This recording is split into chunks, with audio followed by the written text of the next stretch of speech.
inget banget nama beliau itu, beliau nyebutnya namanya Sehati. Langsung dia pegang, lagi hamil ya. Terus enggak bu gitu kan ya, udah isi, hati-hati ya gitu. Terus aku diem kan, apa iya? Kok kata orang kan kalau hamil muntah-muntah, pusing. Kok ini enggak? Aku itu posisinya saat itu aku mengetahui sebuah kasus besar. Nah aku dianggap tuh sebagai saksi kunci. Akhirnya mulailah ada kiriman-kiriman ke rumah berupa tanah kuburan. Kayak ada yang ngeliatin ya. Pikiranku kan orang rumah. Kelihatan banget di sini gitu kan. Aku nengok. Laki-laki muka kebakar, semua tinggi gede. Astagfirullahaladzim. Dia lagi bener-bener lagi ngelongok. Ini gini nih. Ini dede panjang banget. Tapi laki-laki tapi mukanya kayak kebakar, hitam. Karena habis kebakar, gosong, hitam, matanya merah. Tahu nggak ngidamnya baca ini, baca surat Ar-Rahman ngidamnya. Hamil. Ngidamnya itu. Sama ke laut, ke pantai selatan.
Assalamualaikum warahmatullahi wabarakatuh. Apa kabar sobat jelajah malam? Semoga kalian semua dalam keadaan baik-baik aja dan selalu dalam lindungan Allah Subhanahu wa taala. Masih bersama gue Arul di channel Jelajah Malam. Dan kali ini kita ada di Villa-nya Teh ya. Villa Teteh kan ya? Iya dong. Tuh, coba itu. Ini suasana dingin banget. Enak ya? Kalau kemarin jangan sendiri. Jangan yang jomblo jangan di sini. Ngomongin sendiri, ya kan? Enak. Nggak apa-apa kalau jomblo dia bisa langsung nyebur. Iya ya, hanyut ya. Ya, bisa nganyut itu kan, yang jomblo hanyut. Ya. Teh, tadi dengar-dengar cerita di belakang, punya cerita tentang proses mengandung anaknya ya? Iya. Ya iya anakku, mas anak kucing. Ijo, Mas Harun nih. Memang rada-rada. Iya emang. Kebanyakan kelamaan sendiri. Iya tuh. Ada air tuh mas. Itu spill sedikit teh. Oke, jadi memang nih ya, ketika hamilin anakku tuh emang sangat-sangat ajaib, sangat-sangat magical. Karena dari awal aku didiagnosa aja positif hamil itu, aku kan nggak merasa kalau aku hamil. Jadi aku nggak tahu nih kalau aku hamil. Justru yang tahu tuh ibuku. Mungkin ibu lebih peka ya. Jadi ibuku yang lebih ngerasa kamu hamil deh kayaknya. Aku ngerasa nggak ngerasa hamil. Karena aku selama hamil nggak ada ngidam, nggak ada pusing. Nanti deh ya aku jabarin gimana magicalnya seperti apa. Oke. Nah itu tadi spill sedikit. Langsung aja kita dengerin cerita lengkapnya.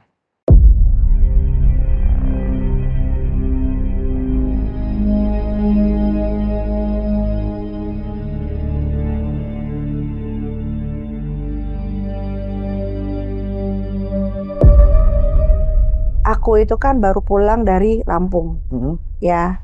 Dari Lampung itu waktu itu ada dinas lah, ada urusan pekerjaan. Saat itu aku flight malam, penerbangan malam, penerbangan terakhir dari Lampung. Terbanglah aku. Nah, ceritanya aku di sebelah ini duduk sama perempuan sepuh, udah tua banget ya. Tapi bersahaja gitu, nggak menyeramkan, anggun, lembut gitu, sederhana. Tapi aku ngerasain tuh sahaja dan wibawanya tuh luar biasa. Duduklah aku di sebelah beliau. Ingat banget, aku duduk di tengah, beliau di pinggir. Aku duduk. Nah, tiba-tiba itu pesawat kita itu turbulence. Turbulence, aku takut kan posisinya saat itu, kaget gitu karena miring sekali. Posisinya udah sampai miring begini. Nah, sepertinya kekhawatiran, ketakutan aku itu beliau tangkap. Nah, beliau langsung pegang tanganku. Kaget dong aku, namanya nggak kenal, tiba-tiba pegang tangan begini. Namun ketika beliau nyentuh tanganku itu, yang aku dapat itu kayak rasa ibu gitu. Nyaman gitu. Nyaman, nggak ada rasa curiga atau gimana, enggak. Kalau kaget secara manusiawi wajar ya nanti pegang tangannya gitu kan. Tapi kok kayak nenangin gitu kan. Ingat banget nama beliau itu, beliau nyebutnya namanya Sehati. Terus dia langsung ngomong, tenang nak, ini nggak apa-apa kok. Itu ngomong bahasa lembut banget dengan bahasa Jawa, logatnya. Tenang nak, ini nggak apa-apa kok. Aku iya bu gitu kan. Terus langsung dia pegang, lagi hamil ya. Karena aku ngerasa aku nggak lagi hamil ya, enggak bu, ya karena aku nggak ngerasa. Iya. Gitu kan. Terus enggak bu gitu kan ya, udah isi, hati-hati ya gitu. Terus aku diem kan, apa iya kok kata orang kan kalau hamil muntah-muntah, pusing, kok ini enggak gitu. Biasa aja gitu. Biasa aja, kayak nggak ada rasa badan pegel-pegel apa Apa sih nggak ada. namanya? Kalau hamil itu namanya Ngidam, idam. nggak ada sama sekali, nggak ngerasa apa-apa. Nah terus akhirnya pesawat tuh di posisi semula, landing lah, landing gitu kan, udah landing gitu kan, ambil koper di cabin semua segala macam. Nah aku ini kan emang tipe orang yang penyayang orang tua ya, walaupun bukan orang tua aku sendiri. Nah ceritanya aku ngerasa, oh ibu ini kan sendiri gitu kan, kita lagi pada sibuk-sibuk nih, ibu ini sendiri, aku temenin sampai depan, aku anterin sampai ke anaknya. Pikiranku begitu dong, kasihan dia gitu kan, siapa tahu bisa aku bantu bawain koper gitu. Nah aku akhirnya nungguin di depan pintu pesawat, kok nggak keluar. Sedangkan aku tahu banget nggak ada yang ibu-ibu yang keluar, karena aku kan langsung duluan karena posisinya aku di depan. Aku tahu banget siapa yang keluar. Kok nggak keluar nih ibu? Dan sampai akhir nggak ada yang keluar. Sampai habis. Lah. Terus aku tanya dong sama ibu merinding kalau itu. Aku tanya dong sama pramugari, Mbak, ngelihat ibu-ibu nggak tua yang sebelah saya tadi? Nggak ada bu. Hah? Aku bilang gitu. Tadi ada di sebelah saya. Aku bilang gitu kan ya. Saya pengen nganterin, maksudnya pengen ketemu sama orang tuanya gitu kan. Nggak ada orang tua. Aduh. Udah mulai tuh aku di situ kan. Ya Allah. Maksudnya nggak ada dalam penerbangan apa? Nggak ada dan penerbangan. Lah itu siapa tadi? Nah makanya aku jelas banget kok dia pegang tangan aku. Aku sampai, ada mbak tadi. Nggak ada ibu. Ya kan malu juga lah berdebat. Iya. Aku kekeh bilang nggak ada. Tapi pramugari tuh mukanya tuh udah yang kayak nggak ada bu, kayak yang gitu loh. Iya. Geraknya tuh udah kok gini gitu kan. Aku udah, kok ada yang aneh sih. Aku bilang, ya udahlah. Akhirnya aku keluar bener gitu, jalan. Tuh, aku jalan cepet. Aku pengen make surein. Mungkin aku salah atau pramugari salah. Aku jalan cepet banget. Ibaratnya aku kejar lah orang-orang yang ada di depan tuh. Sampai kan pada banyak yang nunggu tuh di depan tuh ya kan. Gak ada. Siapa itu ya? Nah itu dia. Akhirnya udah nih aku bilang. Ya karena kehidupan aku gak jauh dari kegoiban. Spiritual. Iya. Jadi aku ya sudahlah. Nanti ketemu tadi gitu kan. Tapi untungnya baik. Megang tanganku. Nenangin aku gitu kan. Tapi kok dia bilang aku hamil gitu kan. Udah tuh masih cuek aja. Masih pakai hak tinggi loh. Heeh. Terus udah gitu ke rumah mama nih, sampai ke rumah mama semua segala macam. Besok paginya dibikinin bakso sama mama masak. Barulah di situ mama bilang, "Kak, kamu hamil." Gitu. Ini kedua nih berarti ngomong. Apa sih mah? Kemarin ibu-ibu di pesawat bilang hamil. Enggak, orang nggak ada rasa apa-apa. Karena kan namanya hamil pertama kan nggak ngerti. Yang kita tahu ngidam. Terus enggak mah gitu kan ya. Periksa. Ayo kita ke lab. Jadi nggak pakai tespek-tespekan gitu. Langsung ke lab. Karena aku suruh tespek nggak mau. Nggak ngerasa hamil. Tunggu 2 jam. Ditelepon dari lab. Kata lab, ibu selamat ya, ibu hamil. Bingung aku. Berarti bener dong si ibu itu. Iya.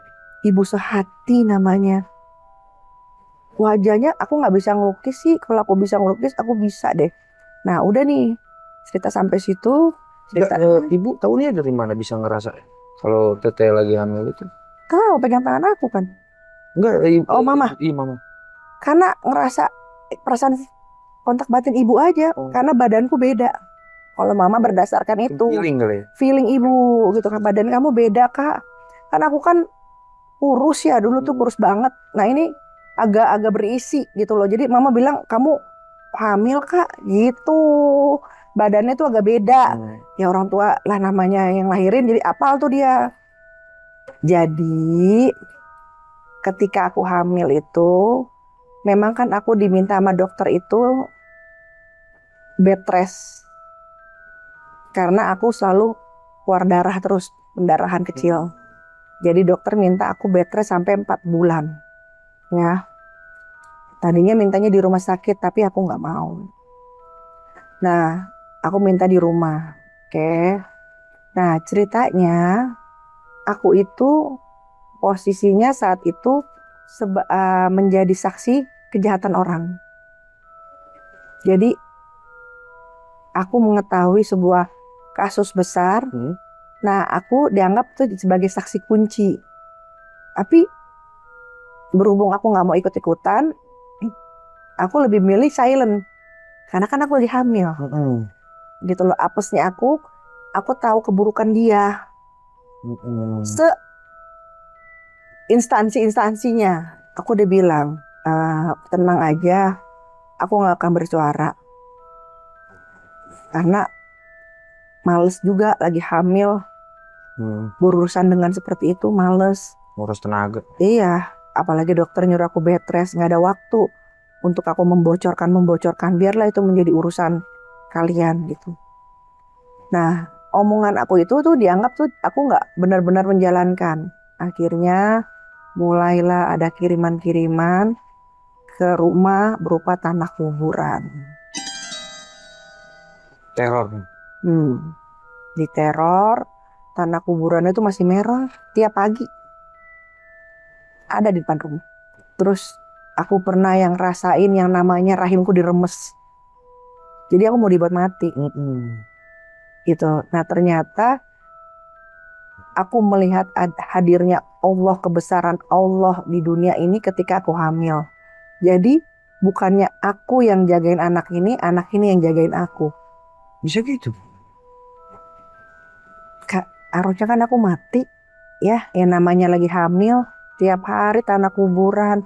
Tiap hari tiba-tiba ada paku di pojokan sama tanah kuburan. Tiap hari ada kayak lilitan kain kafan. Tiap hari aku ngerasa ngeregeng sakit. Tiap hari aku keluar darah. Tapi dilalahnya gak keguguran. Sampai dokter yang periksa aku tuh bingung. Kan aku disuntik penguat kandungan ya.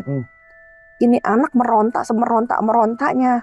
Tapi ya aneh gitu loh. Maksudnya dia kuat banget. Padahal aku udah biru. Udah keluar darah. Harusnya kan keluar dong tuh bayi. Iya. Ini enggak. Keguguran ya istilahnya gitu kan. Ini enggak gitu kan. Nah udah nih. Aku udah makin terasa tuh gini. Kayaknya bukan gue yang ngejagain ini anak. Tapi ini anak yang jagain gue. Udah ngebatin gitu. Nah ceritanya. Suatu malam itu. Aku tidur kan di bawah sendiri. Karena sama dokter kan gak boleh ke atas. Yang lain itu pada tidur di lantai 2. Paling mama yang di bawah atau gonta ganti lah mereka. Aku tahu mereka capek ngurusin aku gitu kan. Jadi udahlah pada tidur aja. Toh aku juga pengen tidur cepet. Sendirian lah aku di kamar bawah sambil nonton TV. Ih, kalau ingat itu.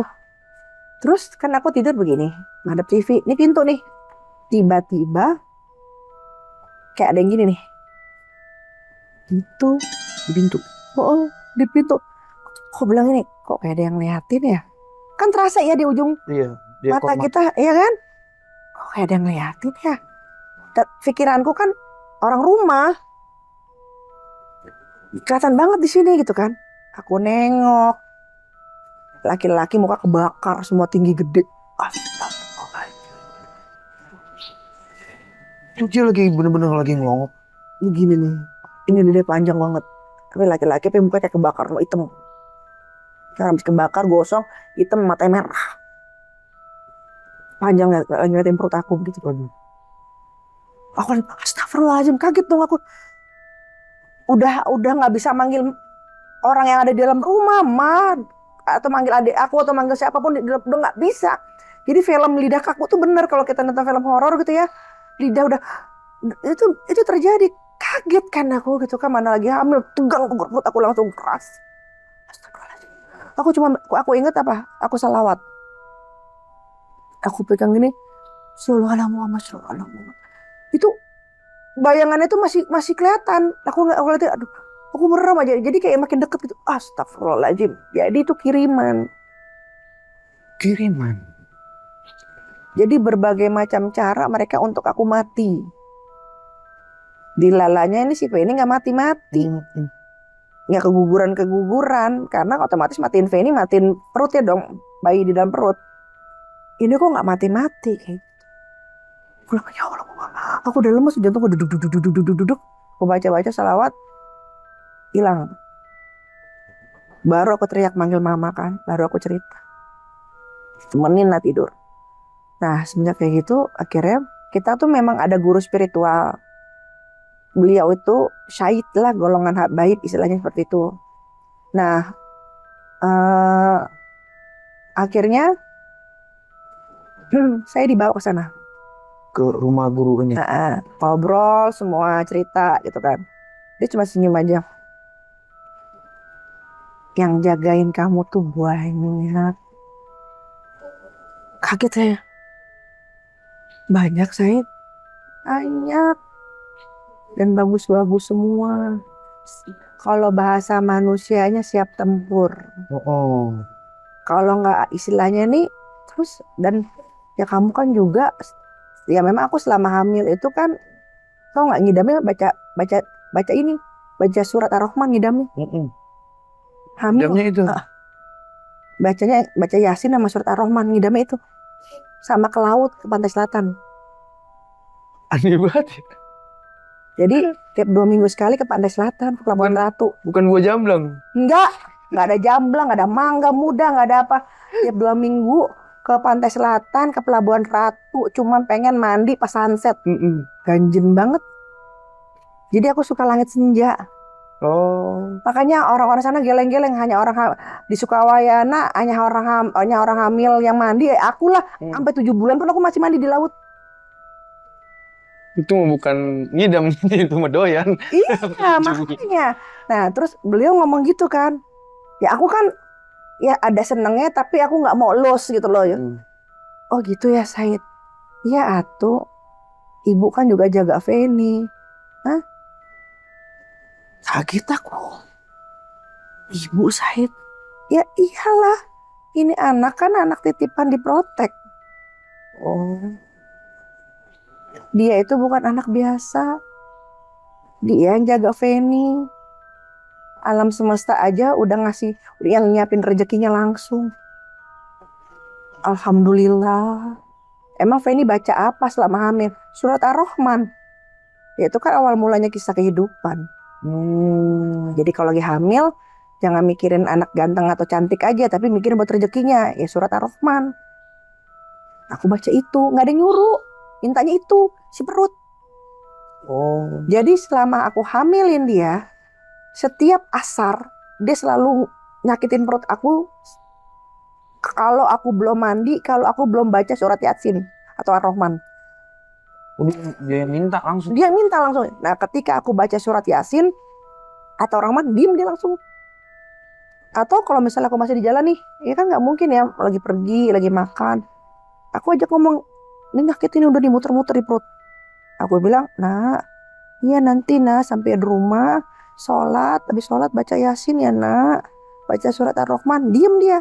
Kayak gitu. Jadi ngidam aku baca itu. Baca surat Ar-Rahman Yasin sama ke Pelabuhan Ratu. Sampai keluar kayak gitu. Sampai keluar kayak gitu maunya. Setiap asar. Jadi kalau asar emaknya belum mandi, belum baca surat Ar-Rahman, dia begitu muter-muter aja di perut. Bikin aksi. Ada lagi keanehan dia. Kan katanya kalau orang hamil baca buku cerita. Aku dongengin. Dia nggak mau. Duh, nih anak malam-malam muter-muter ya. Tahu nggak aku apain? Aku baca tafsir Quran, diem dia. Berarti kan dia yang mengarahkan aku. Iya. Bener kata beliau kan. Dia yang menjaga kamu, bukan kamu yang menjaga dia. Ih, malu banget ya. Dijagain anak dalam kandungan. Emang kelihatannya dia anak kamu, kelihatannya dia anak kecil. Tapi jangan sepelein kekuatannya. Masya Allah, tabarakallah. Begitu saya, iya, itu anak bukan anak sembarang. Dia bilang gitu. Ya udah, alhamdulillah, dalam hati aku gitu kan. Terus, tapi pas aku pikir-pikir bener. Masa ada orang ngidam baca surat Ar-Rahman nama Yasin, udah itu aja. Sama ke Pantai Selatan, Pelabuhan Ratu. Iya.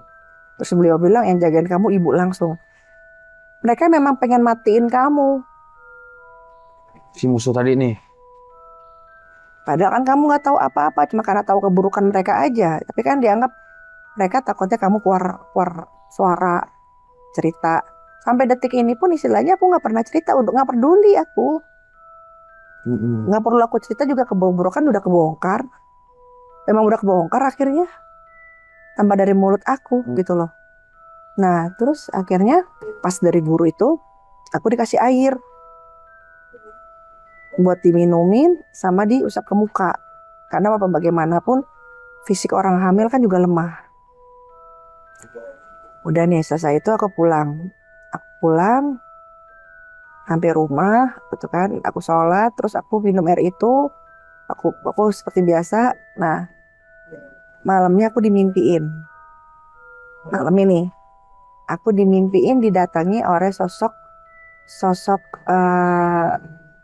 semacam kayak wali songo gitu. Gambarannya kayak gitu. Pakai udang belang.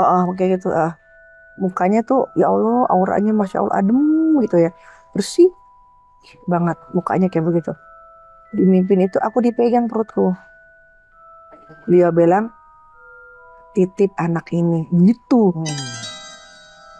Nah perasaanku tuh antara mimpi nggak mimpi, aku kebangun langsung. Ingat banget. Aku tuh bangun tuh jam masih sore kok, 11:30.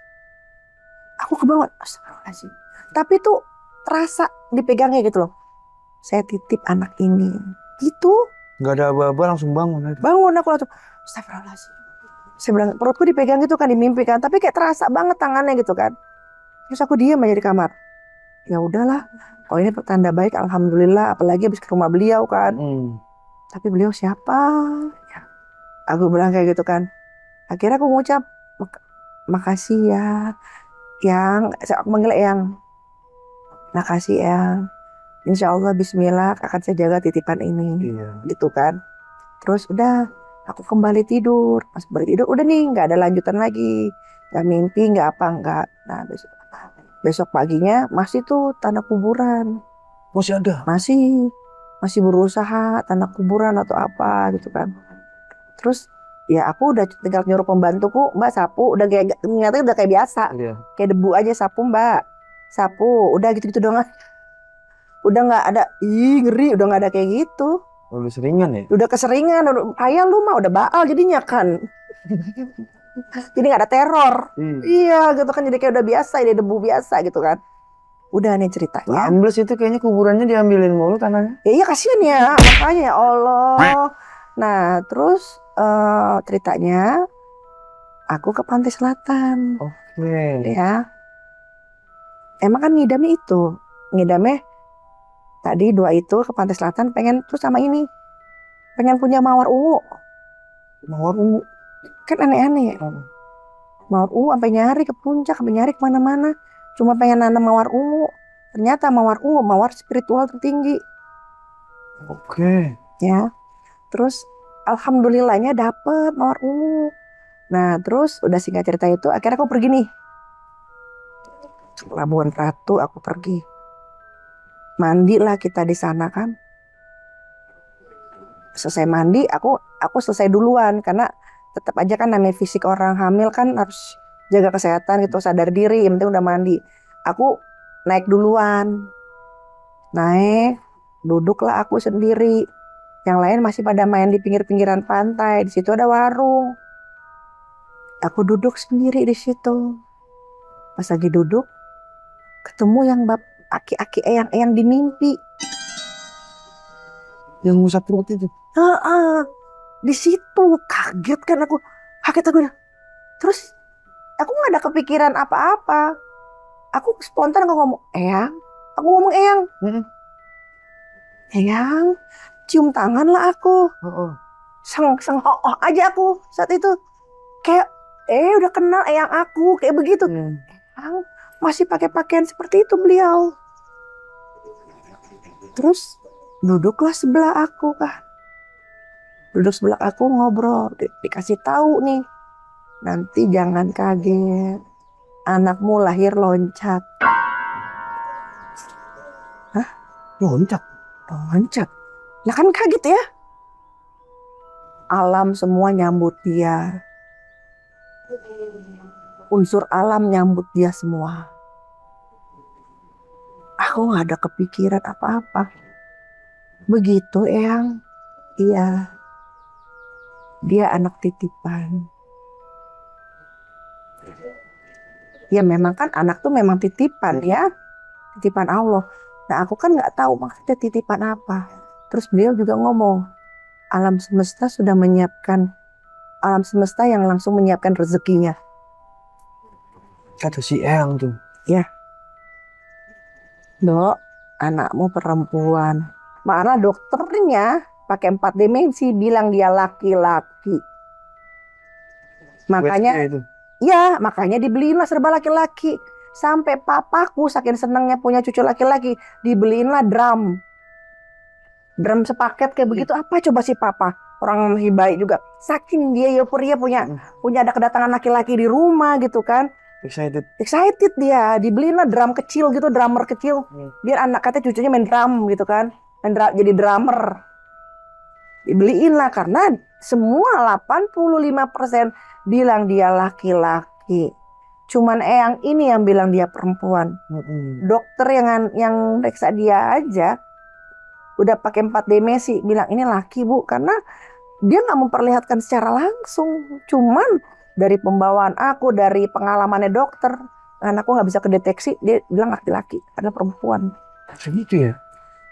Terus yang udah ngomong gitu, ya aku ngobrol biasa kayak begini. Loncat yang, tapi kan aku orangnya sungkan yang untuk nanya ke orang tua. Aku saat itu terima aja.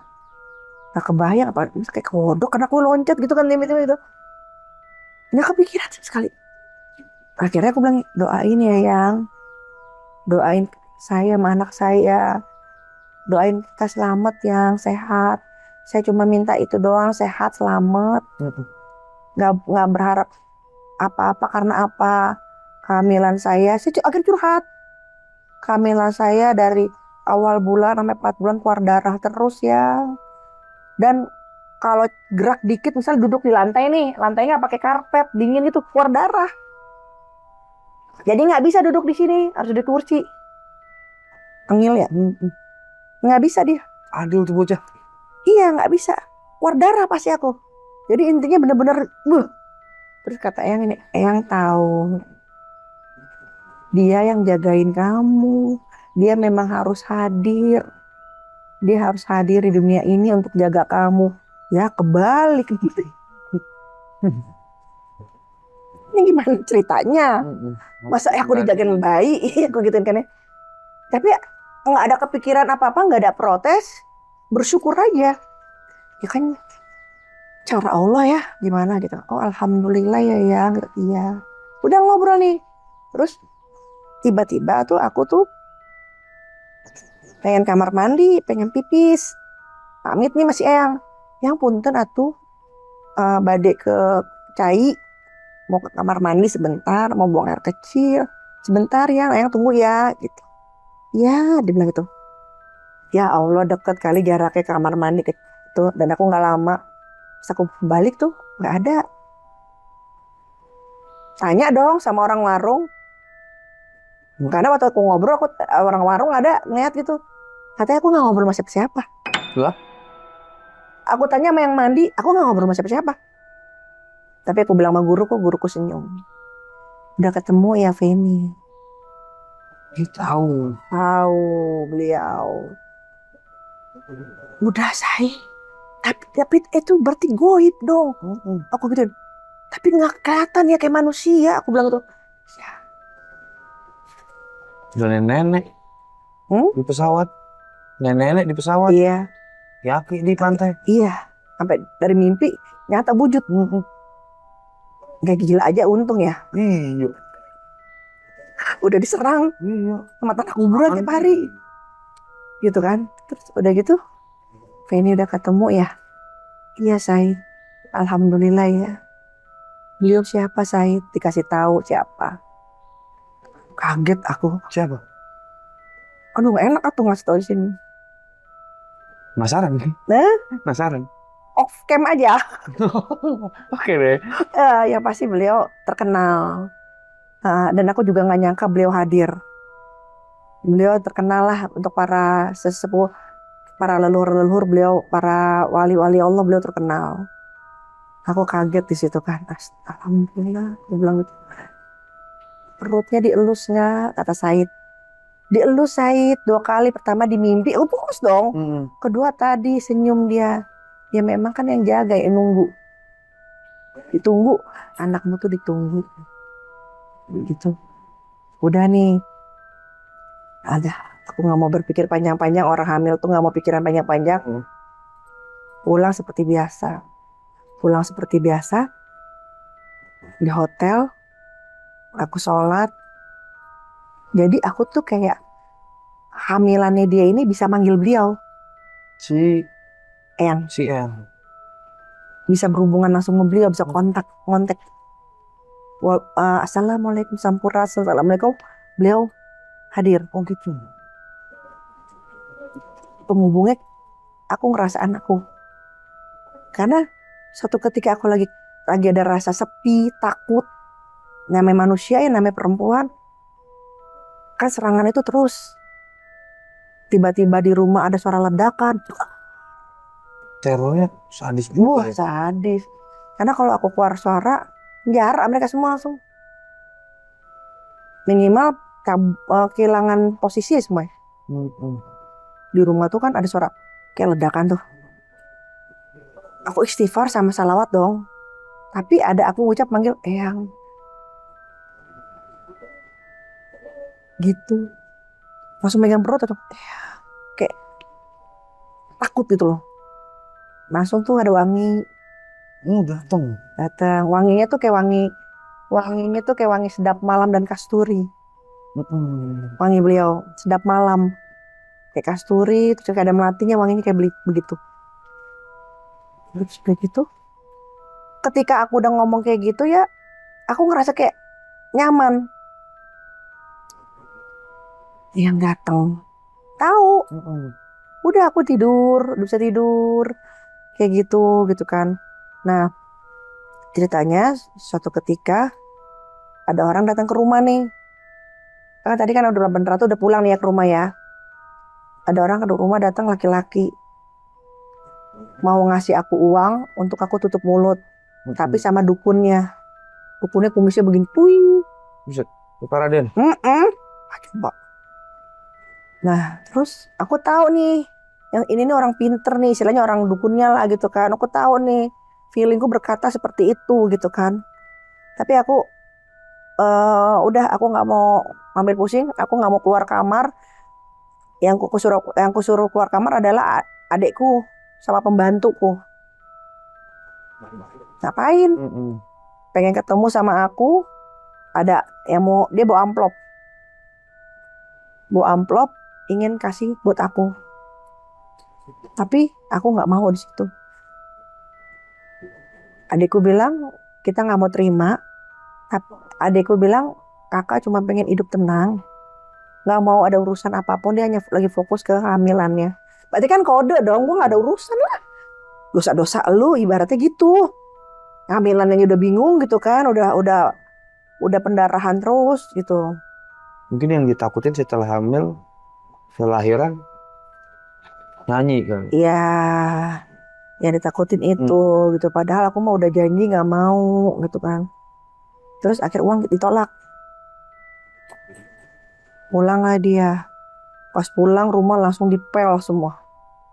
Karena si dukunnya itu, saya tahu dukunnya itu naruh sesuatu di rumah, di dalam rumah. Mm-mm. Terasa di aku.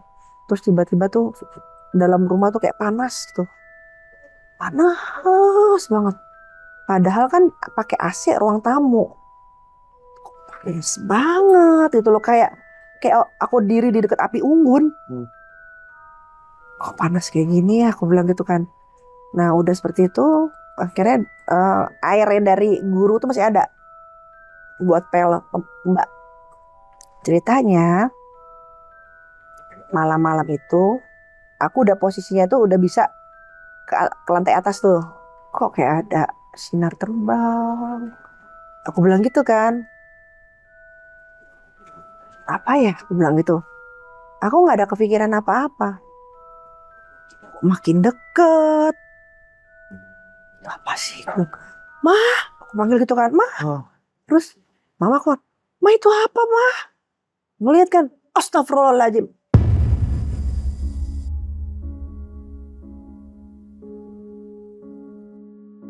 Ngadepin orang hamil aja. Sampai pakai banaspati. Aku mimpi di kedatangan ibu.